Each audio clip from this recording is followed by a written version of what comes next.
திருப்பதியில் ரஜினி சார் அவரோட ஃபேமிலியோட சேர்ந்து போய் சாமி தரிசனம் செஞ்சிருக்காரு. இந்த ஃபோட்டோஸ் அண்ட் வீடியோஸ் எல்லாம் தான் இப்போ வைரல் ஆகிட்டு வருது. அங்கே இருந்த சினிமா ரசிகர்கள், பக்தர்கள் எல்லாருமே தலைவா தலைவா அப்படின்னு கோஷமிட்டு சந்தோஷம் அடைஞ்சிருக்காங்க. கடந்த 12ஆம் தேதி தான் சூப்பர் ஸ்டாரோட 75வது பர்த்டேவை செம்மையாக செலிப்ரேஷன் பண்ணி கொண்டாடினாங்க. ஸ்பெஷலாக ரஜினி சார் நடித்த படையப்பா படத்தையும் ரீரிலீஸ் பண்ணி ரசிகர்களை கொண்டாட வச்சாங்க. இந்த நிலையில தான் ரஜினி சாரும் அவருடைய பர்த்டேவை கொண்டாடி திருப்பதிக்கு போய் சாமி தரிசனம் செஞ்சிருக்காரு. ஒட்டுமொத்த ஃபேமிலியா போயிருக்காங்க.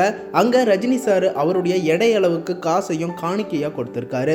ரசிகர்கள் இதையெல்லாம் பார்த்துட்டு நீங்க எப்பவும் சந்தோஷமா இருக்கணும் அப்படின்னு வாழ்த்துக்களை கமெண்ட் பண்ணிட்டு இருக்காங்க. படையப்பா படத்தை மறுபடியும் தியேட்டர்ல யாரெல்லாம் பார்த்து என்ஜாய் பண்ணீங்க அப்படின்னு கமெண்ட்ல சொல்லுங்க. ரஜினி சாருக்கு யாரெல்லாம் பர்த்டே விஷ் பண்ணீங்க அப்படின்னு கமெண்ட்ல சொல்லுங்க. மேலும் அடுத்தடுத்த அப்டேட்டான வீடியோஸ்க்கு நம்ம சேனலையும் சப்போர்ட் பண்ணுங்க, சப்ஸ்கிரைப் பண்ணுங்க, அண்ட் பெல் ஐக்கனையும் கிளிக் பண்ணிக்கோங்க.